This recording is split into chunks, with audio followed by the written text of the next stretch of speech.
Well, hi. Today is Friday, March 14th, 2025. I'm Todd Studer, and this is Morning Coffee. All right, we're going to have a little warmer weather today again, and then a front moves through, chance for severe weather and some rain. Things cooler for a couple of days, back into the 70s for a couple of days, cooler for about 3 days. Welcome to May. Welcome to March, I should say. We're a long way from May. This is what happens going back and forth with the weather. Every spring we get this. I saw a video one time of this lady. I think she was down in Alabama, and she was doing that Alabama accent, but she said, hey, it was after a snow. They said, hey, people in the Midwest, your weather is all drunk in my yard. Come get it, please. That's kind of the way things are right now for us. But it's spring. That's how it goes. I told you, don't get used to it, but I have really enjoyed the weather this week. Hasn't it just been wonderful? I got outside as much as I could to take it in, went for walks. It's just been beautiful. But, you know, storms come with spring. That is what happens. And we're just a week away now officially from spring.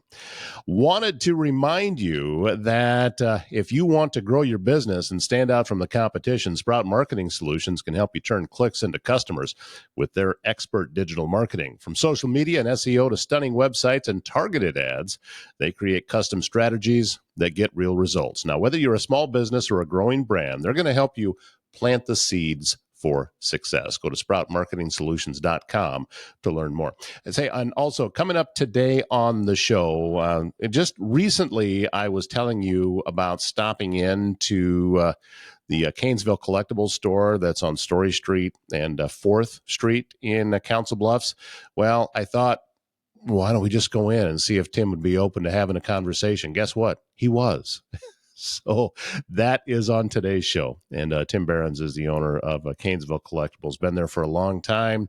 And he says he's got over 1 million albums in there, and I believe him. And I didn't get out of there without buying a couple of more.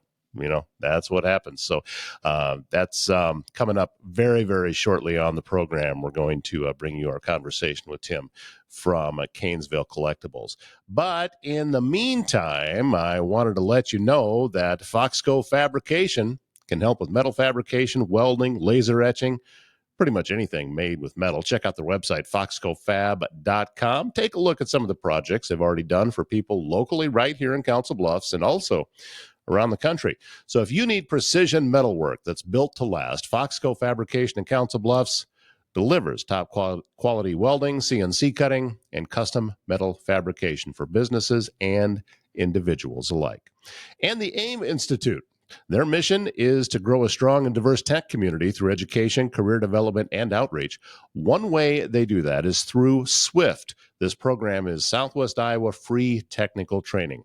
SWIFT provides accelerated training for Iowans interested in a career in technology. With the Charles E. Lakin Foundation providing the funding, participants can register at no cost to them. Next class coming up this spring. Visit aiminstitute.org to learn more. Kanesville Kollectables, one of my favorite places to go, and this is Tim Behrens. He's the owner of Kanesville Kollectables. I had a chance to meet you a couple of years ago. I stopped in here, and I went, I had never been in your store, but you have been here since, I believe you told me, 1985? 1985, yep. And we moved from across the street. We were at 607 South Main for 7 years before that. Okay, so at that point, I want to, before I lose this question, 7 years at that location, how much inventory do you have now compared to what you had then? Oh, we have much more now. It only took us like, 3 weeks to move it over here because we only had to go across the street. Still. So, but now there's so much more stuff, it's crazy. Yeah, we have stuff everywhere. So 3 stories full. It's over 1 million records, and other stuff, DVDs and electronic equipment, and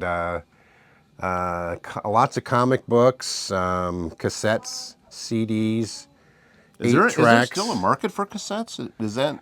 Actually, cassettes they're coming back, yeah. Really? 8 tracks is kind of slowing down, but I sold a player this morning, an 8-track player to an older gentleman. He must be 75 or 80, but it's just like, Well, I'm of the age that I used to have a car that was what the stereo was an 8-track player, and I had a cassette converter. Yeah, So that's how far back that I go. But when I first stepped in here, I'll be honest with you, it was a little overwhelming, Tim, when I came in, and just the volume of what it is that you had, and also the fact that if I were to ask you if you had something, you're going to know. And that's what is so impressive about coming into this I facility. can tell you sometimes it takes me a couple minutes, but because some of this stuff we just priced over here. Right. And I said, I think I just priced one of those and I have to go through the pile. But yeah, we can find out within a couple of minutes usually if we have something.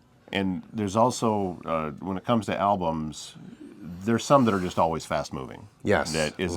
Is it a specific album or is it an artist that is what you see moving fast? Well, artists first, but then there's certain ones like Fleetwood Mac's really popular, but it seems like Rumors, as soon as you get it in, it sells within an hour, usually.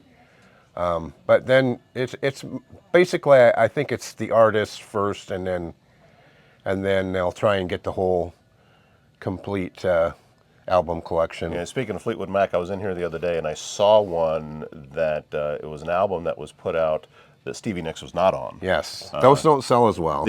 Yeah. And I didn't notice if there were any hits on that or not. But if somebody wants to have an entire collection of an artist, that's what you have to do. Are there? I mean, because you have, I know we just talked just a few minutes ago that you've got some country artists that just move really fast.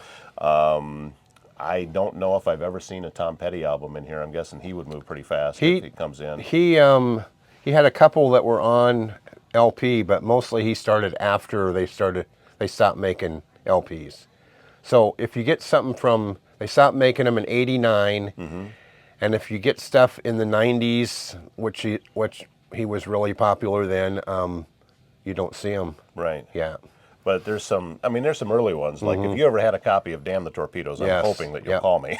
That one is a hot mover, yes. I've had those in, but yeah.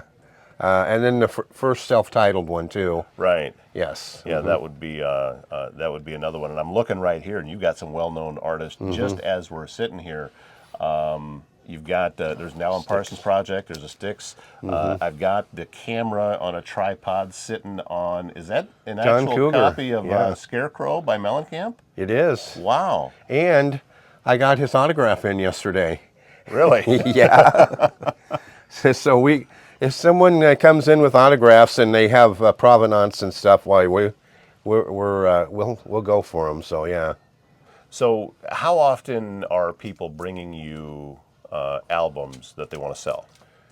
I don't know if it's every day, but pretty much every day because or something, CDs or cassettes or DVDs or whatever. So we just.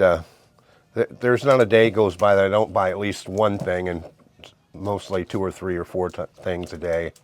So, and reversing that and headed out. I know I came in here on a Saturday and you were crazy busy. Yeah. But is it pretty solid for folks coming in and things going back out the door? We'd always like to sell more, but but we that's why they come in, is because we always have new stuff to sell. So. And that's why they come in, because it's always something different. So, and of course, not everybody looks for the same thing. So if one person's not looking for it, maybe another person is. Well, and I don't always know what I'm looking for when I come in here. You did on Saturday, though. Saturday, yeah. When I came in here last week, I walked in and you said, "Hi, what are you looking for?" And I said, "City to City," and you said, "Oh, Jerry Rafferty, just got a copy in." Yeah, that was a fluke, but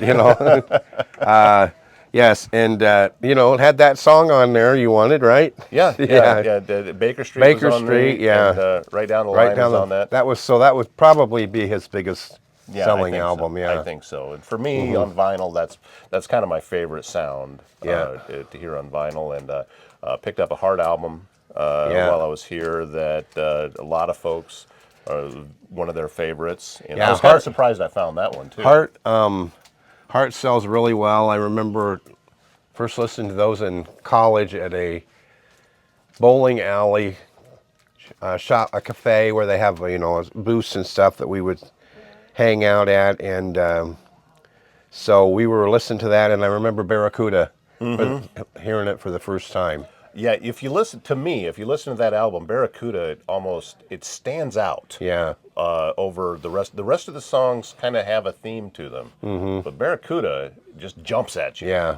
Because it's almost as if, was that a leftover from a previous album that they put out?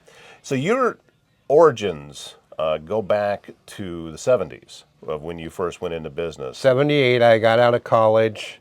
My dad had an antique store catty-cornered across the street at 607 South Main, and I went in thinking I was going to be selling antiques, but I started listening to the Oldies channel.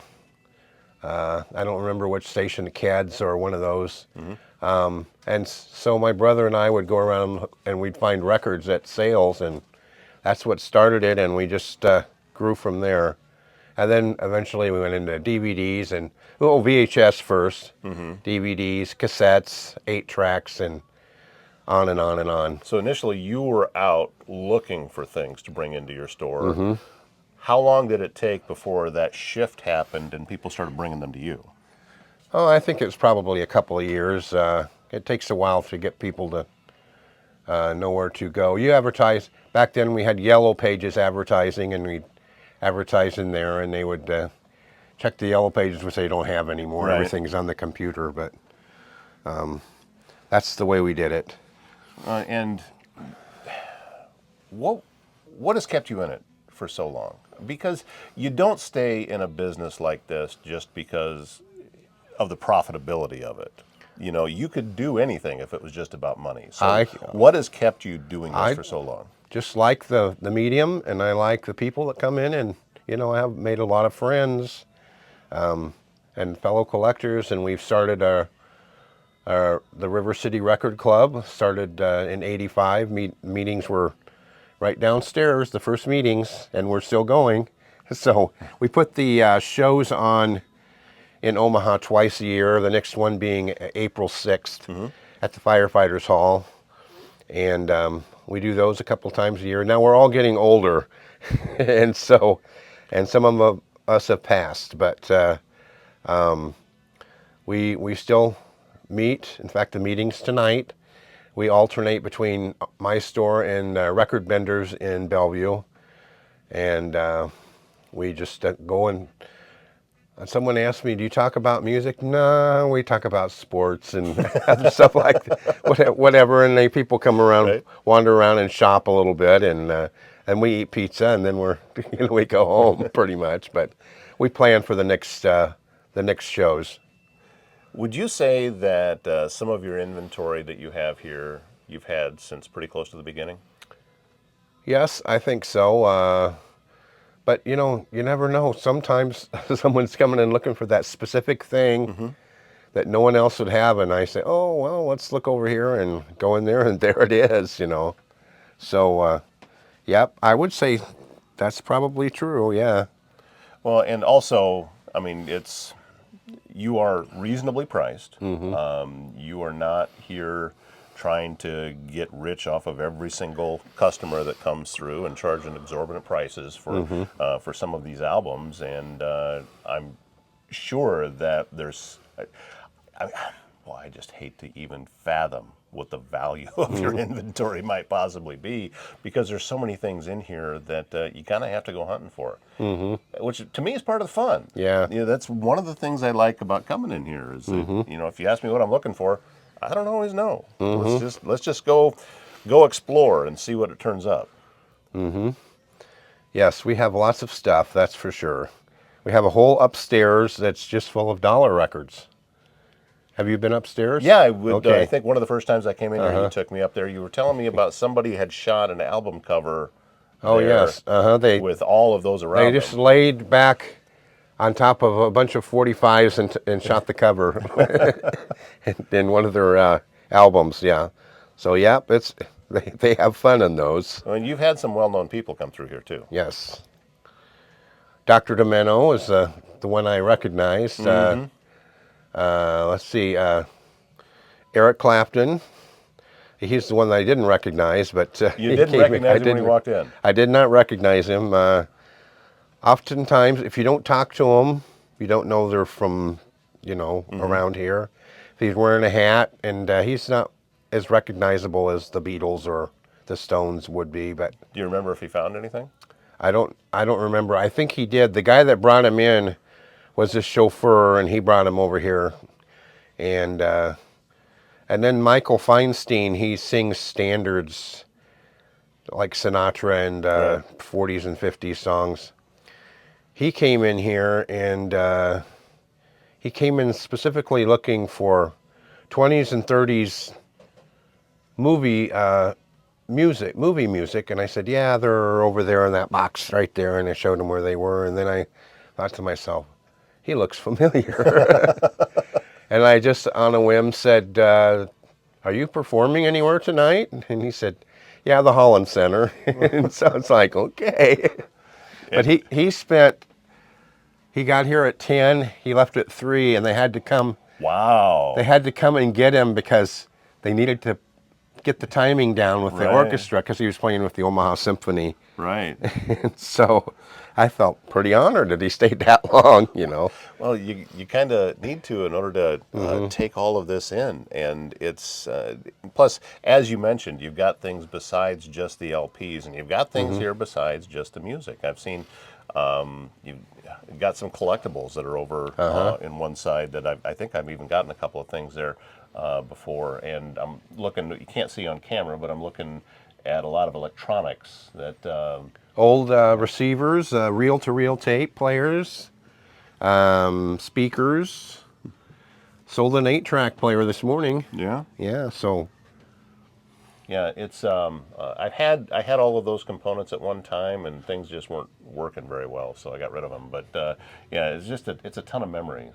I'm looking up here and seeing all of these different things that everybody used to have this stuff in their house. Yep. And now when it's all gone digital, we've lost a little bit. Yeah. The fact that you are still here, I think, we probably should declare this an historic place because the traditional record stores and going, and it used to be part of our evenings when we went out when we were young, is we're going to stop at the record store and maybe go see a movie, but it was always centered around the record store, centered around, okay, what's the latest that went into the bargain bin to be able to find that kind of stuff. And now we've got a giant facility, a bargain bin here. So. Yes.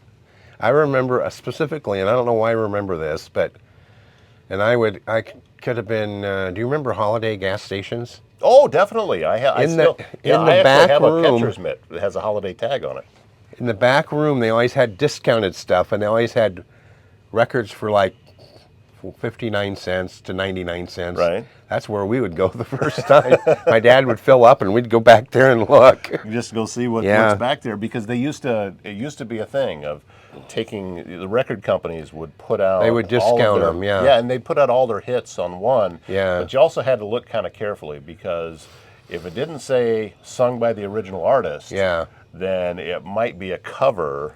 Yeah. And because they got me one time with that. I bought a cassette, and it was, who are these people? I don't even know. Although Steeler's Wheel and Jerry Rafferty are the same person.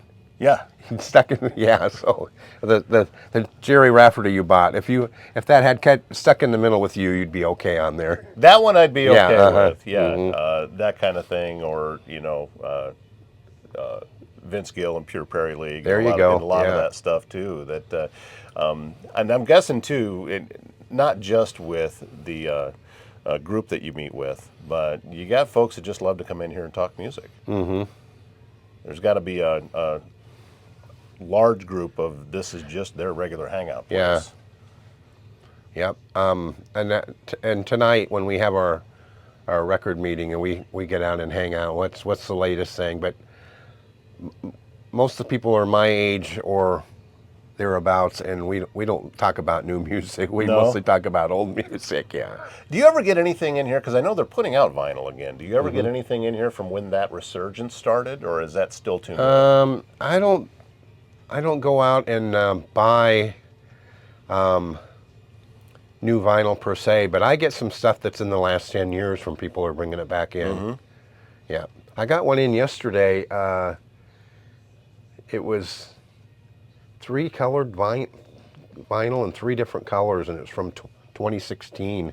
I never heard of the group, but you know, it's like, okay. Well, yeah, if you haven't heard of them, chances are they're not very well known. Nope. So. Well, you're down here on the corner of Story Street and 4th Street in a very unassuming building. Yep. You can drive right past it if you don't know you're here. Look for the giant record sign out front. Right, Yeah. that'll get you here. And if you've never been here, walk in and prepare to be amazed and I'd say almost dumbfounded. It's sometimes it's almost too much input coming in of everything that you have here. So I can see why it's addictive to come here and get to work here every day. Well, listen, thank you, Tim. Thank you, Todd. Very Thanks much for stopping.